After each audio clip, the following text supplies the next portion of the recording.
Welcome to the Just Ingredients podcast. I'm Cara Lynn, and here we talk all things nourishing to the mind, body, and soul. This is a place where you can find just good ingredients to life.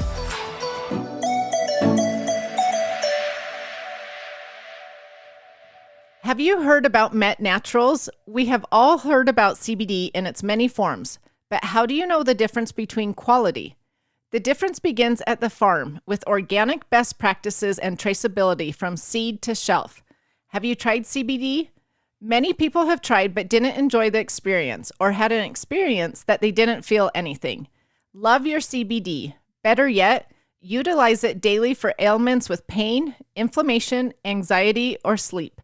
Met Naturals is the brand that has thoughtfully created products with you in mind. Met Naturals begins our plant-based care by testing all soil to the billionth particle. They never use herbicides, pesticides, fungicides, insecticides in their growing practices and have third-party testing at every stage of the process. Learn the difference and love your results. Pure, simple, and transparent. Use code JUSTINGREDIENTS for 10% off at www.metnaturals.com. Again, that's code JUSTINGREDIENTS for 10% off.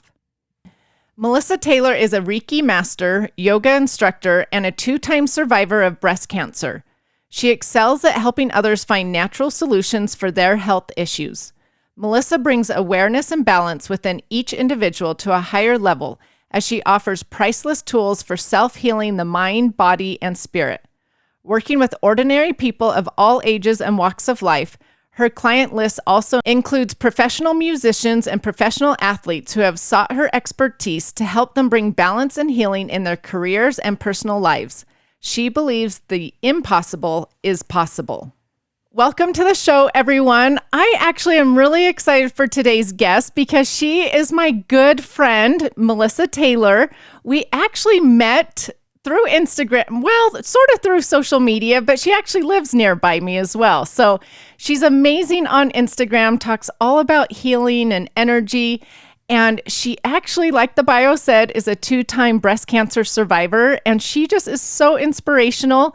And I'm really excited to have my good friend here on the show with us today. Thank you so much, Melissa, for being here. Thank you, Carlin. I'm so excited to talk to you and chat about all the fun energy astrology things. Well, I'm excited to ask you about all of that because it's something that I'm not a pro at. Before we start talking about that, though, will you tell my listeners just a little bit about yourself and your background, but especially about your cancer journey and your healing journey? Yeah. So when I was 24 years old, I found a painful lump on my left breast. And I didn't really think much of it because I was so young, but I went to visit my gynecologist just to get it looked at. And when he did his exam, he recommended I go to a breast surgeon to have a breast surgeon look at it, who recommended I go get a mammogram. And just kind of this series of events just led me like down the road of ultrasound and biopsy, and it came back positive for invasive ductal carcinoma, grade 3, which is the most rapidly growing type of breast cancer that you can have. And it was a triple negative breast cancer, which means it was negative for a lot of the like progesterone and estrogen that can cause breast cancers to grow.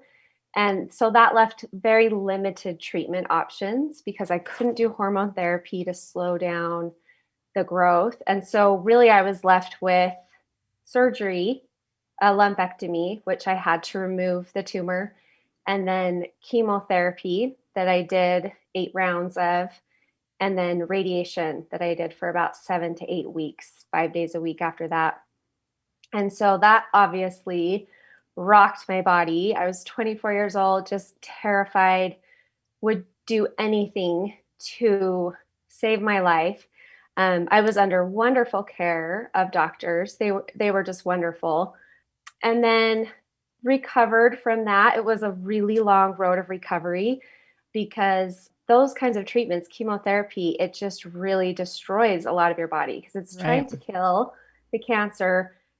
and they give you as much of a dose as they possibly can to kill the cancer without killing you. So it really just brings you down to the shadow of death.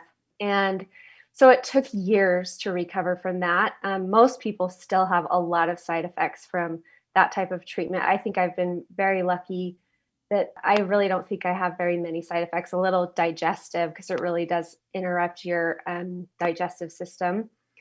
But was able to move on, had a couple of kids, had 2 boys, and then 9 years after my first diagnosis, when I was 33 years old, at a routine MRI scan, they found another tumor. Wow. In the same breast. Oh, goodness. Mm-hmm. And so that really spiraled me, because you couldn't pull the wool over my eyes anymore. I mean, I knew what I was in for, having already gone through it. And so that was a really dark and scary time for me. But my oncologist at the time, she said, gee, you've had kind of your lifetime maximum of some of this chemo that you've already had. And luckily the tumor was very, very, very small, and it hadn't spread anywhere. Oh, And that's so good. she just recommended, well, surgery. Like, how about surgery? So I had a double mastectomy and recovered from that and had some reconstructive surgery. But that's the only treatment I did the second time from my doctors. And that was really all they had to offer me at that time. And I was feeling like, oh my gosh, I don't want this to happen again. I know there's more out there for me to discover that can help me with my healing. I just knew, it was like this knowing inside of my body that there was more that I could do to empower myself and help myself heal. And so that just set me off on, that's why I'm where I am today, sharing what I share, because I promised myself that I would do anything, and I would search for anything that would bring me health and bring my life back and spare my life for my kids so I could be around longer. And so I'm still on that journey. I'm in remission, but I'm still on the healing journey, because there's so much that I've uncovered that plays into healing, and it not just physical healing. I absolutely love that you took something hard in your life and have made it a positive, that you have educated yourself, empowered yourself to know other avenues of healing, and then have shared that with so many people in such a fun, positive way. So that is inspiring to me. But let's talk about some of those other routes of healing that you have found. So I know on social media, you talk a lot about energy. So explain to us maybe what energy is. Does everybody have an energy system? How does energy play a part in healing? Okay, this is a fun topic. I think it's sort of a topic that's starting to trend a little bit more. Energy healing is, a lot of it is based on Eastern medicine, like Chinese medicine, Ayurvedic medicine. In the Eastern part of the world, they really understand this anatomy that we have, which is our energetic anatomy. And it's a huge part of our health and our life, and an area we can access for healing. So we have different energetic anatomy, like our meridian system, which, if you've ever gone to an acupuncturist, that's the system that they work on. And it's not a physical system, but it's a frequency system. The meridians are like little rivers of waves of energy and frequency that run all up and down our body. And when energy collects or gets stagnant in our body, we can have pain, we can have disease and illness. And so what acupuncture does, and I'm not an acupuncturist, so this is just from my understanding, is that when they place these needles in certain meridian points on the body, they open up flow for the energy to be moving more freely. Kind of like when you're congested, if your bowels are congested, you want your bowels to always be moving, because it can really cause a lot of issues if you're not eliminating properly. Well, same with your energy. You want your energy to be flowing and coming in and coming out. We also have another system called the chakra system. And those are containers or wheels that hold emotion, and we have 7 centers that run up and down our spine. And those interface with our physical body. They hold our emotion, they hold our traumas. And so when you understand that you're so much more than just your physical body, that you have these other parts that are contributing to your health and wellness or to possible disease and illness, you can work with these areas and you can bring balance to your body and to your energy body and back to alignment and have a really beautiful flow and improve your health. I love that. It's not talked about very often, our energy systems, because we talk about the physical body quite often, but we don't teach this. Why do you think that is? I think that we kind of have a Western mindset. If you're in the Western world, you grow up kind of learning more of these Western concepts of the body, which are incredible and important to know. But it's just sort of something that I don't know if it is lost to the Western part, or if we never really embraced that ourselves. But I think because we're so connected now with the internet, and I mean, we can just reach each other and learn so much from each other, that I think it's starting to, I know it is. I mean, it's starting to make its way here to the Western world. And I feel like it's all part of one big whole. Like it all can work together for our good. And there's a lot more acupuncturists now. There's a lot more people that do energy coaching and energy work. And so it's kind of exciting. Even when I started doing this 7 years ago, it was not as well known as it is now. So I think there's a huge evolution in understanding the whole part of our anatomy, especially here in the Western world. Just, I think people are ready to embrace it because they realize that, kind of like I did, that there are places for Western medicine in our healing, but it's not always complete.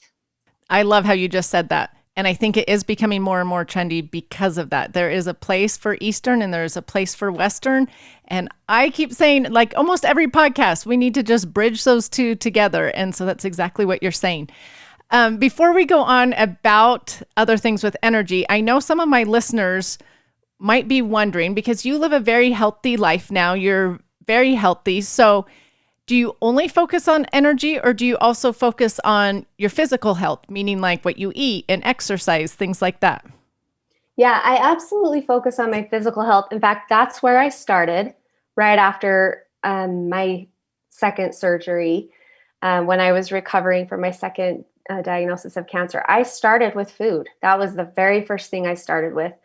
I went organic. I did more whole foods. I eliminated a lot of the processed foods. And your account really helped me understand more about organic food and really what a big difference that makes. So yes, that is where I started. And I started with movement and just taking care of this physical body. And I've just added on to that with all the other things.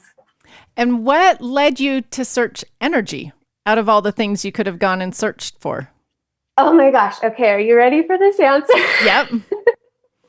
Okay. So I had kind of a spiritual awakening actually when this happened. When my second cancer diagnosis happened, I went through something where it's kind of like I woke up one day and I realized I could sense and feel things, like subtle energy and things that I hadn't ever picked up on or noticed before. And maybe I was picking up on it, but not consciously. And I could feel what other people were feeling. And I could sense the vibration that was coming from them. It was the most interesting thing that happened. And so I just thought, what? Like, how can I know this? How can I feel this? Like, what's going on? And I actually had a friend in my neighborhood. She was an energy worker, and she talked to me and taught me some things. And, when the student's ready, the teacher appears. And that's kind of what it was like. She showed up at the perfect time to give explanation to what was happening. I think some of us are a lot more sensitive to energy than others, but I think that is an area that all of us have an ability to be in tune with. It's just maybe we don't know that that's what we're experiencing or that that's even available to us. Right. Well, I know I am not like you in that, but I do know that, like, for instance, if someone is really stressed out next to me, it makes me stressed out. Or if people are really happy near me, then I'm like, oh, it's fun and I'm feeling happy and energetic as well. So I do get that sense of feeding off of other people's emotions and energy. Yeah. Like if you've ever walked into, like if your listeners have ever walked into a room and there's just been an argument or something, and you can kind of feel like the electricity and they're like, whoa, something feels heavy or funky. Like our nervous systems, actually, it's our nervous system that picks up on that energy. And you know what I think is so amazing is that that energy then affects our organs and our whole body, Exactly. because people always say like, yeah, whatever. And I'm like, no, think of like the energy of when you are stressed, everything tenses up, or if you're nervous about something, your stomach all of a sudden just feels queasy, like it's going to throw up, So we know it affects our organs as well. Absolutely does. In fact, I had like a mentor after my second cancer diagnosis. He said, breast cancer is connected to anger, held anger in the body. And this is from a Chinese medicine perspective.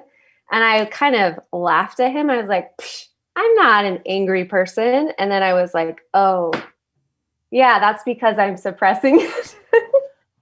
That's because I'm holding it in my body, because we're often taught it's not appropriate to be angry, and that anger actually is a really powerful, emotions are messengers, and they're here to give us information where our boundaries are, where we need to speak our truth.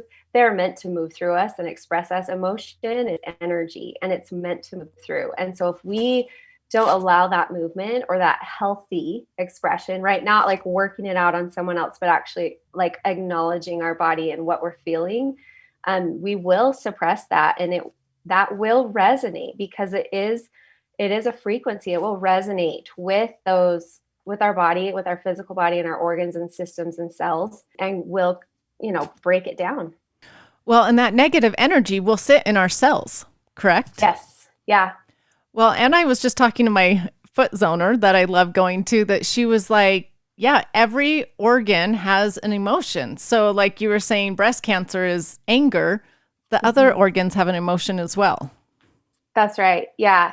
And it can be very unique to each individual person's experience, but it's a great place to start to actually learn, like where am I having pain or what's going on with me? And then, you can even look up these days, like even through Google, like what emotion is connected to my liver or what emotion is connected to my stomach. It can give you a good starting place to do some discovery of what needs healing. So when people are trying to heal, then you believe they should heal physically and emotionally and energetically. Absolutely. That would be a whole approach to healing, in my opinion. Okay, so now I'm going to move on to another topic, because this energy work then led you to something that I know very little about. And we were discussing it on a bike ride one day, you guys. She has started studying, and you've become like a pro in this, in soul weather astrology. And tell my listeners what that exactly is. Okay, so I've definitely been studying. I am not a pro, but if I find something I'm really passionate about, I'm a forever student, and I will always be learning. So Carlin was very gracious to listen to me ramble for 30 minutes on our bike ride. And we talked all about this. So soul weather astrology, I've been studying this through my mentor, Sil Carson, and I love this approach to astrology, because sometimes we're like, astrology, like, what is that?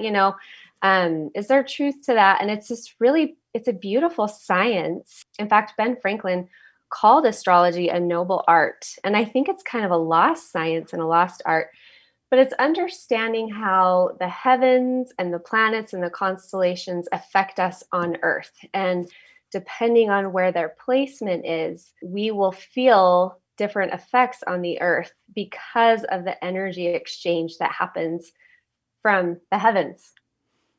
Okay, so when you first told me this, I was like, energy from the heavens, but then you explained it to me with the sun and the moon having energy. So what energy do they have?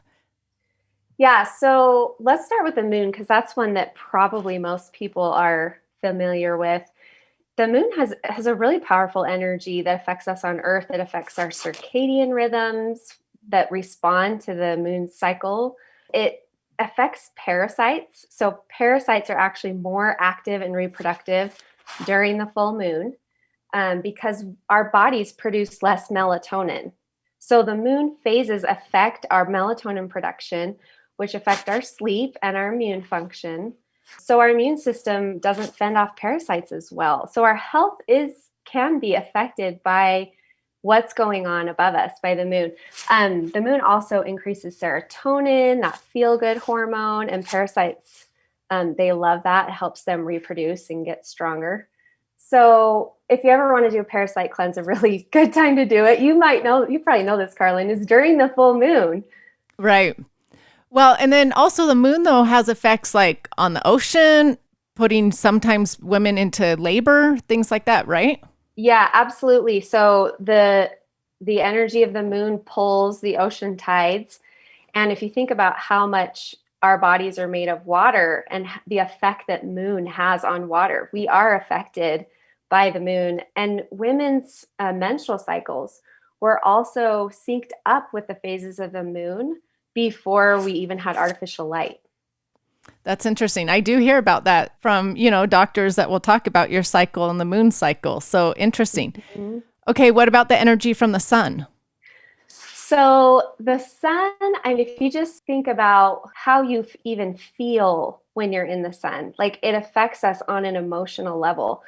When it's rainy and cloudy, if we haven't seen the sun for a long time, not just lack of vitamin D or things like that, but just we feel more energetic. We feel more, we want to go outside. We want to do things. That sun energy is so vibrant and brings us so much energy on so many levels. And where the sun is, and we'll probably talk about this, but where the sun is when you're born has a great effect on your tendencies in life and your personality.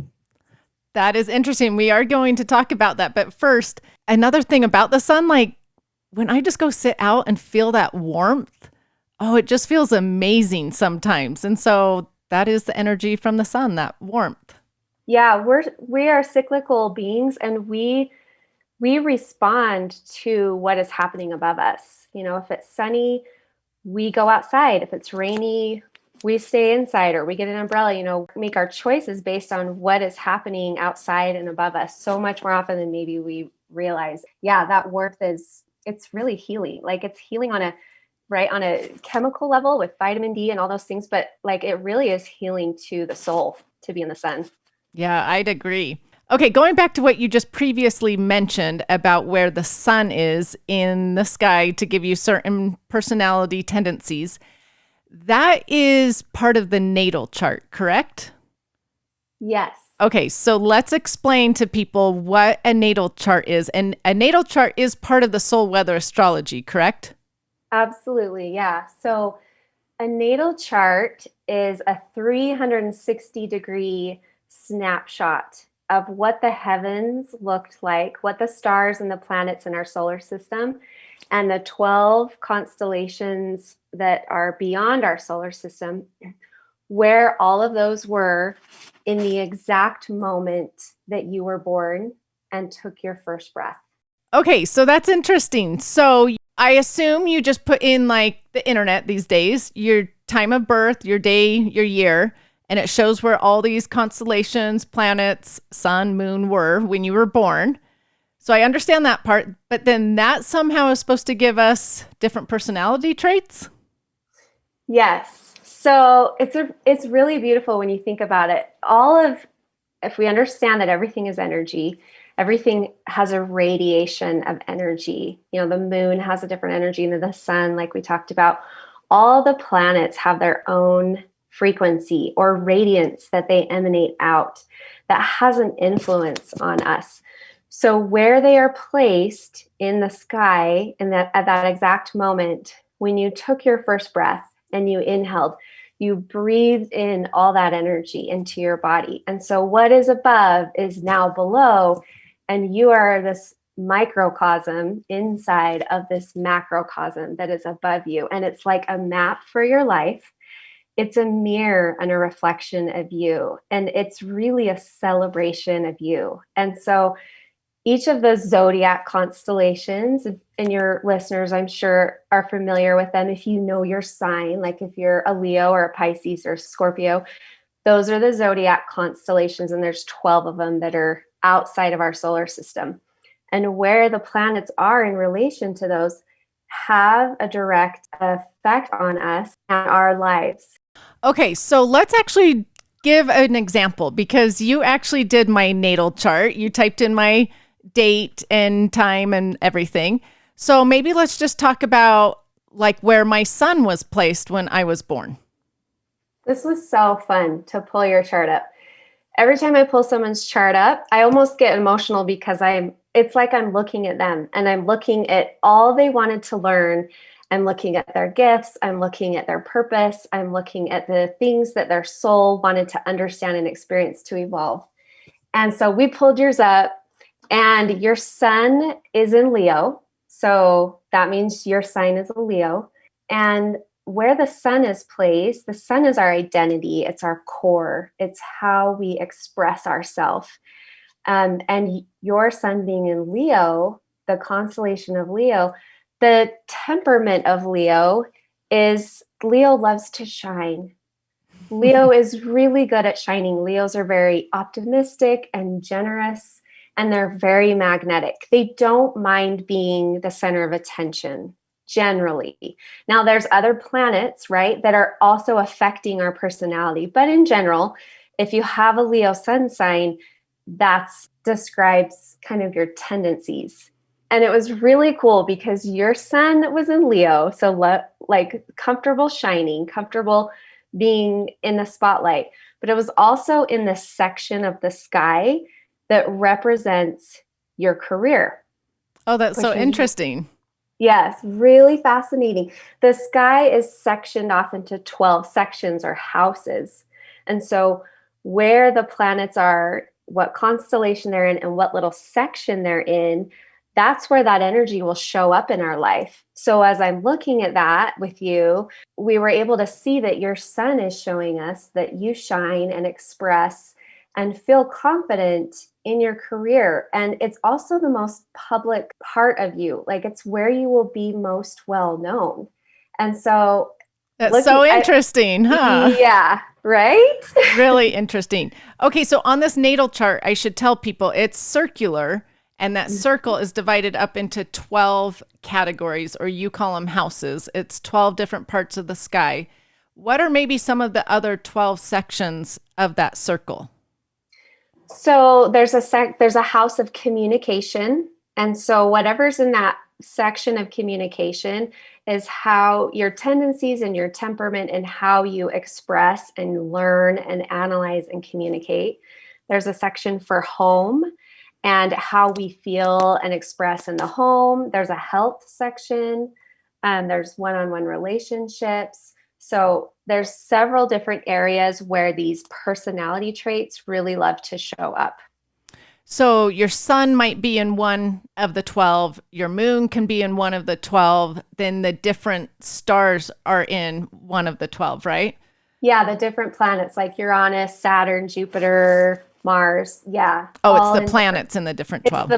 It's the planets. Yeah. And some mathematical points too, but we could just focus on planets for this call. But yeah, and your moon, Carlin, is right next to your sun. So did you know that you were born right by a new moon? Oh, I didn't. Yeah. And so that even plays into your personality because the moon represents our emotions and our soul. You know, if you think about the sun, it's just open, it's out there, it's vibrant, it's shining. And the moon is a little more mysterious. It's a little more inward. It's a little more deeper. So the moon represents how we feel, our emotional needs, our soul on an internal level. So your sun and moon are conjunct, which means they're within a certain number of degrees between each other. And so you were born about 17 hours away from an exact new moon. And so the fact that they were conjunct plays a part into how you express yourself and your tendencies and your emotional tendencies. And so it's really cool because you are a Leo moon. So you're a Leo sun and a Leo moon. You're a double Leo. And when you have this conjunction like you have, someone with that placement is very focused, driven, kind of knows what they want, can be really direct. And this is also all in your career and public reputation. Well, you know me, I'm direct and strong-willed, and That's what we love about you. that's awesome. Okay, before I go to the planets, though, what does this have to do, though, with people's healing? Does this play a part in healing, or this is just something fun that you've studied?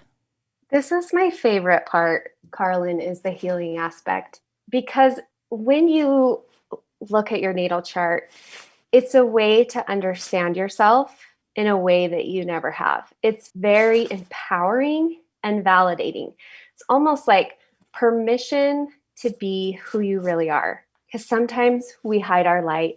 Sometimes we doubt ourselves. We often will trade kind of our authentic self and who we really are in order to fit in and attach and be connected. And it's a real thing that actually affects our health. Dr. Gabor Mate has done amazing research on this. We have two needs, these two basic needs that he's identified: attachment and authenticity.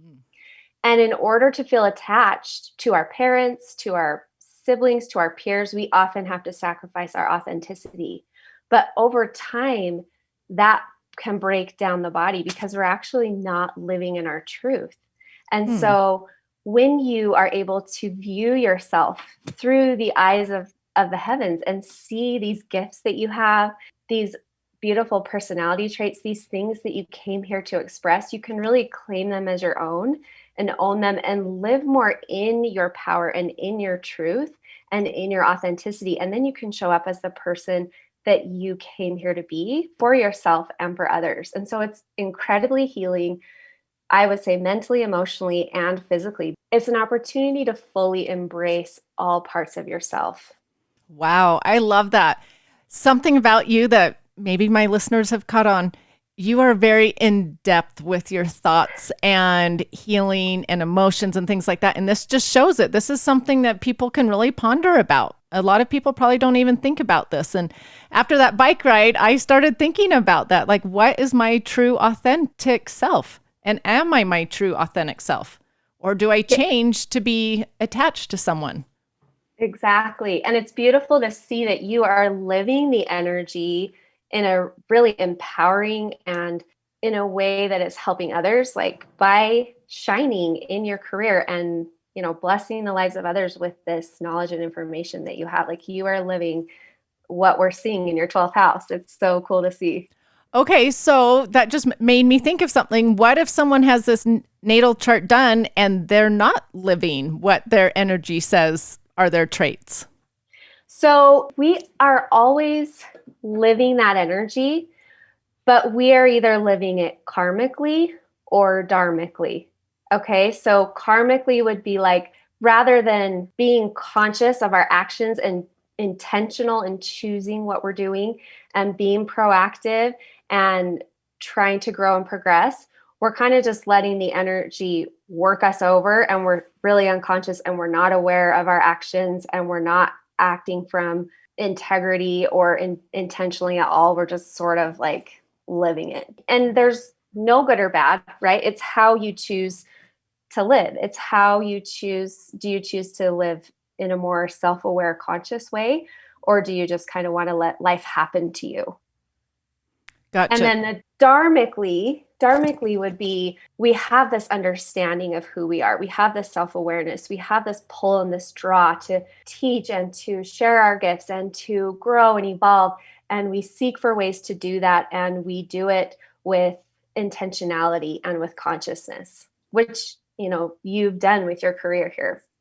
Okay, that's good to know. That makes sense. So there's another aspect to this natal chart, and that is the planets.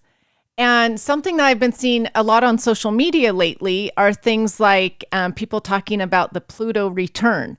And so I'd asked you, like, what are these returns of the planet and what do they mean? And why are people talking about it? So will you explain a little about that?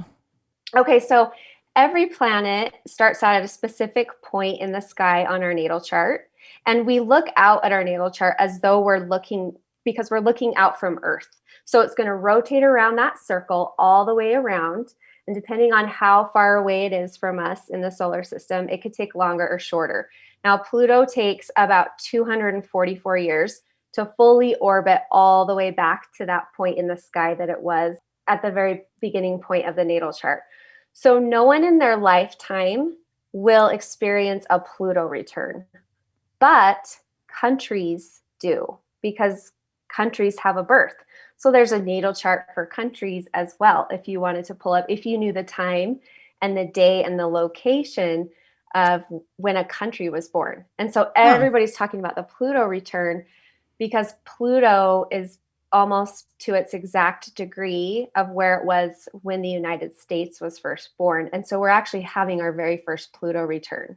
Oh, interesting. And yes. And so planetary returns, depending on what planet it is, there will be patterns that we'll see that come up because of the energy that it holds.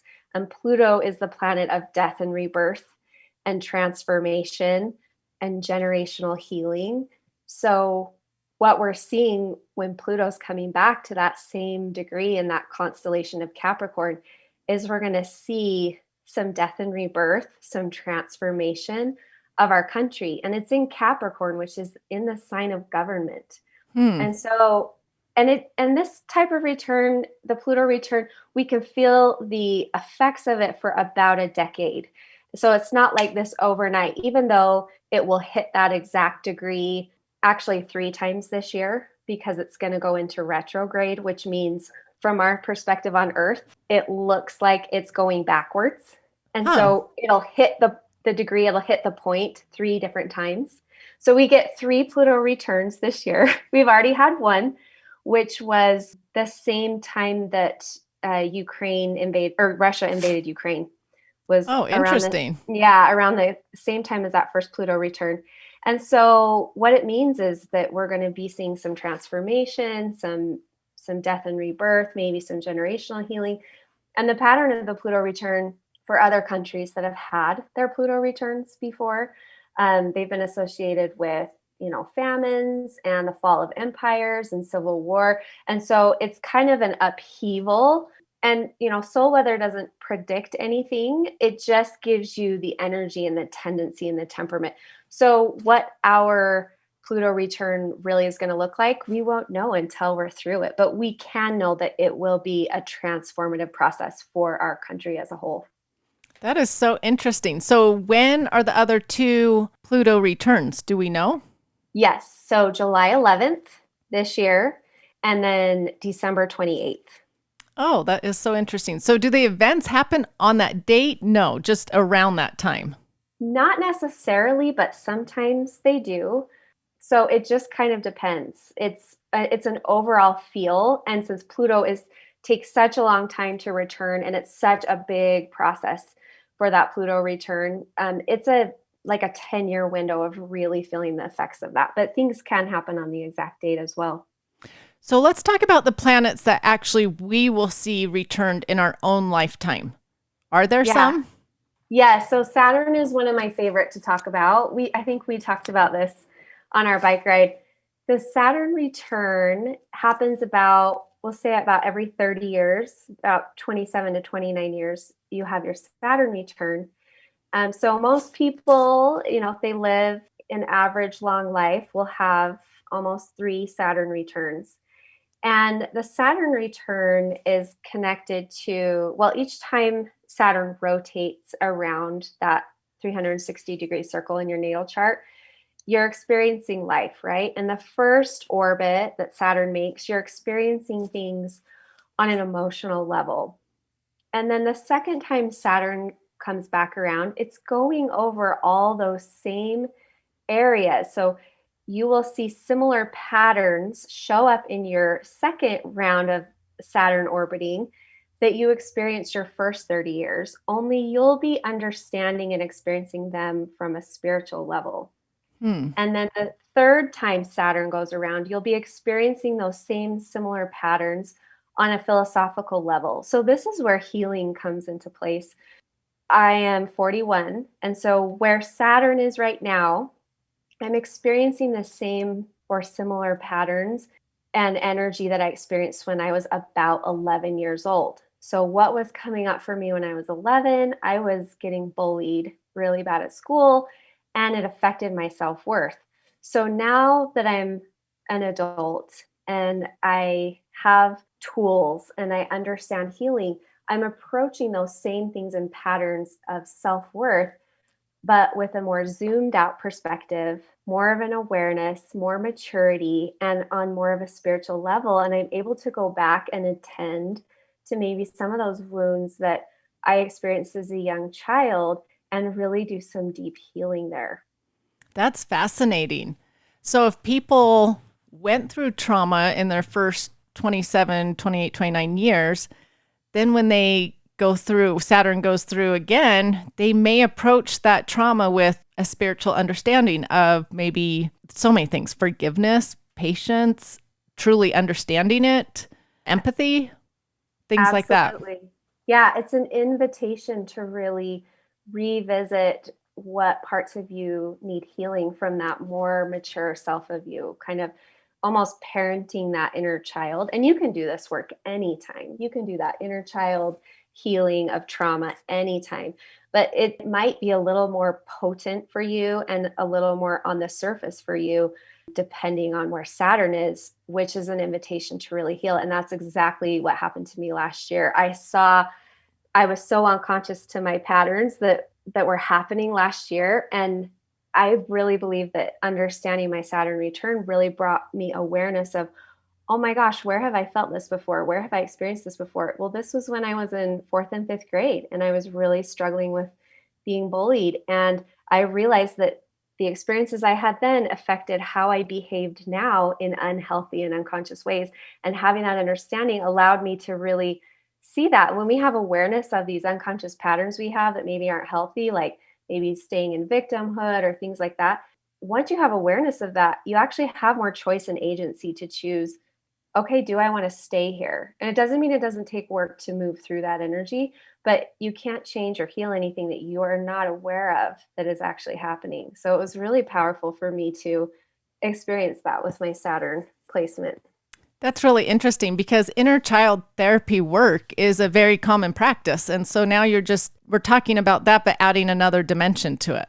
Exactly. So interesting. So are there other planets that we'll revisit in our lifetime? Yeah, there is another one, the Uranus, half Uranus return. So Uranus takes 80 plus years to fully return back to its original point. So the half Uranus return is kind of a significant one for people. That's usually their midlife crisis.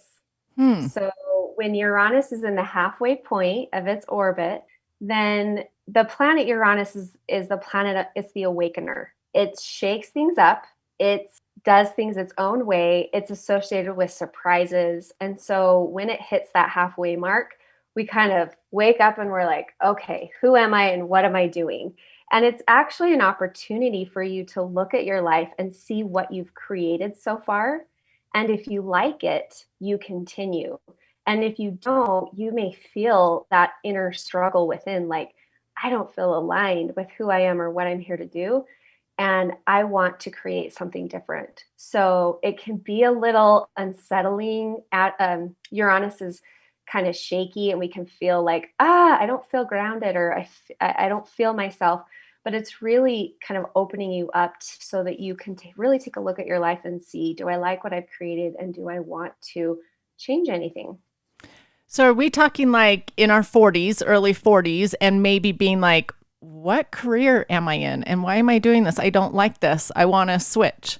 Or Exactly. why am I not in a family life? I want a family life. Why am I single and still partying? I mean, those types of things. Yes, exactly. Okay, so this is so interesting. Just all of this information. I'm all about learning how to heal emotionally, physically, mentally, spiritually.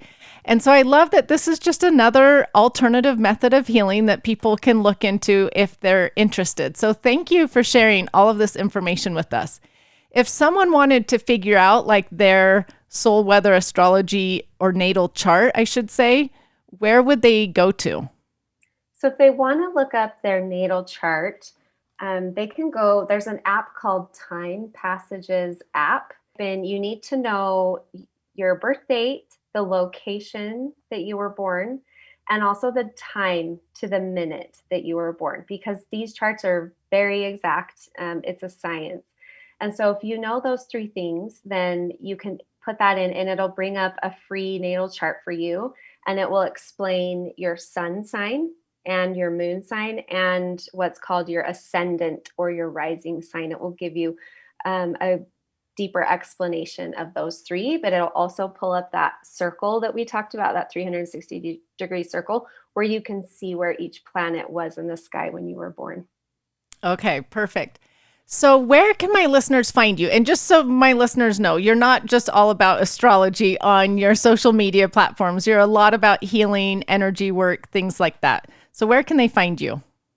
So you can find me at Heal with Melissa on Instagram. And Carlin's right. Astrology is just a piece of what I share, but I've basically set it up to share everything that I've learned that has helped me heal, all the things that I wish I had known 7 years ago during my second cancer diagnosis that I put out there so that those who are seeking for them will have a place to find them. So I share everything that I've learned about healing with a little bit of dance, because that's sort of my other little flavor in there. And then I also have a website, www.healwithmelissa.com. And I do a monthly membership where we meet once a week and I teach and share all of these healing modalities and tools so that you at home can actually incorporate healing tools for your own self-healing. And I live coach and we do energy work on there, and I have guests on there, and it's called the Thrive Hive, and it's kind of this just hive of amazing people that are all connected and healing together, and there's tremendous support in there too. I have heard so many good things about that Thrive Hive. So where do people sign up? And can they sign up at any time, or they have to start with a new course? They can sign up anytime. You can go to my website, the www.healwithmelissa.com. There's in the menu, you can hit Thrive Hive and you can sign up. You can go month to month. All of the sessions are recorded. All of our live weekly calls are recorded. So if you can't make the live call, then you can go back and watch it anytime. It's all archived. You can join right where we are. You can watch from the beginning and catch up, or just start and just jump right in. And give the listeners just a little bit of what some of those modalities are that you cover. Okay, so in January, we talked all about intuition, and I taught the Hive how to tap into their intuition, because that's one of the most important things when it comes to healing. You are going to be bombarded with so many tools, and there are so many fabulous things out there for healing. And you have to know what aligns with you and what do you believe is going to work for you. And that's what you need to go for. And so I taught intuition. I taught all of the Hive members how to recognize their intuition, how to tap in, so that they can rely on that to help them make these choices that they're making. So we talk about mindset, and we talk about EMDR, and we talk about EFT tapping. This month I'm teaching all about the nervous system and stored trauma and how we can release that trauma and actually heal the nervous system. We're going to be talking about yoga, breath work. We're going to do sound frequency healing and talk all about that modality. I mean, the list is endless. So many things. And like I said, you guys, I have heard so many amazing things with it. I actually need to join it. I keep saying that and just haven't done it. So I'm going to do that. It's there for you when you're ready. Thank you so much for being here today. I always end my podcast with asking my guests what they have found to be the best ingredient to life. What would you say it is? I would say connection. I love that. Connection is the number one ingredient. If I had to narrow it down, we are beings that need to connect. We need to connect to the earth. We need to feel it on our skin to skin with Mother Earth, with healthy food. We need to connect to other healthy people and regulate to other humans that are healthy. We also need to really connect with ourselves and know who we are and really embrace the wholeness of who we are, not just our gifts and our amazing qualities, but also those parts of us that maybe are our shadow parts that might be a little messy, might need some healing. When we can fully connect in with those, that's where the real healing comes. And we become a whole person when we embrace and connect with the whole of who we are. I love that. So many people talk about connection with other people, and we understand that social connection and, a partner, things like that. But we don't really talk about connecting with ourselves very often. And I don't know if a lot of people do truly connect with themselves. So I love that thought, and I'm going to ponder on that thought today. So thank you. You're welcome. Thank you again, Melissa, for being here. I really appreciate you taking the time. And you guys go follow her on Heal with Melissa. She teaches so much good information, and your dances are so amazing to watch. One of these days, I want to do a dance with you. And again, thank you for being here.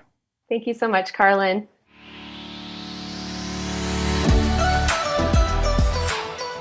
Thank you so much for listening. Remember to subscribe to the Just Ingredients podcast to learn more about your health and good ingredients to life. Plus, get daily tips at just.ingredients on Instagram.